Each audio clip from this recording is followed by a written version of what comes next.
Assalamualaikum warahmatullahi wabarakatuh. Alhamdulillahirabbil alamin. Wassalatu wassalamu ala asyrafil anbiya'i wal mursalin wa ala alihi wa sahbihi ajma'in.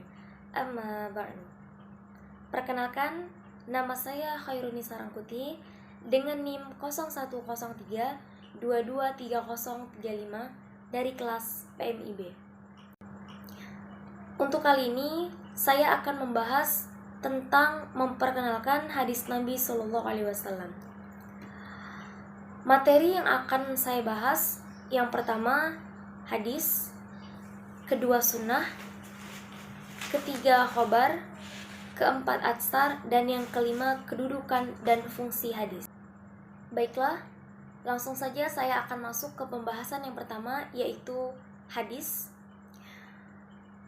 Hadis secara etimologi merupakan isim masdar dari kata kerja yang berarti komunikasi, cerita, percakapan baik dalam konteks agama maupun duniawi atau dalam konteks sejarah atau peristiwa dan kejadian aktual. Menurut M.M. Azami, penggunaan kata hadis dari sudut kebahasaan dalam Al-Quran ini antara lain komunikasi religius, pesan atau Al-Quran, cerita duniawi atau kejadian, cerita sejarah atau historical stories, dan rahasia serta percakapan. Ditemukan dalam Al-Quran disebut sebanyak 28 kali dengan rincian 23 dalam bentuk mufrad dan 5 dalam bentuk jamak. Dengan kata lain, bahwa hadis menurut mereka adalah segala penjelasan Nabi Shallallahu Alaihi Wasallam yang dapat dijadikan dalil dalam menetapkan hukum syara' hukum ta'liq.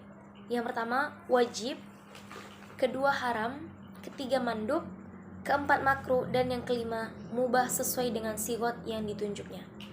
Dengan pengertian ini, hadis menurut ahli usul nampak hanya terbatas pada perkataan Nabi, serta tidak termasuk perbuatan, takrir, dan hal ihwal atau sifat-sifatnya. Baik, masuk ke pembahasan kedua, yaitu sunnah.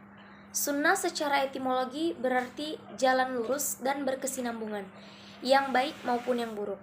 Sedangkan menurut istilah atau terminologi yang digunakan muhaddisin, sunnah adalah segala sesuatu yang dikaitkan dengan Nabi Shallallahu Alaihi Wasallam, baik berbentuk perkataan, perbuatan, takrir, bentuk fisik moral maupun perjalanan hidup, baik dilakukan sebelum diangkat menjadi Nabi, atau seperti bertahabus di Gua Hiro maupun sesudah menjadi Rasul.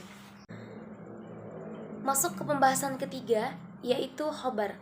Khobar menurut bahasa berarti al-naba, yaitu berita.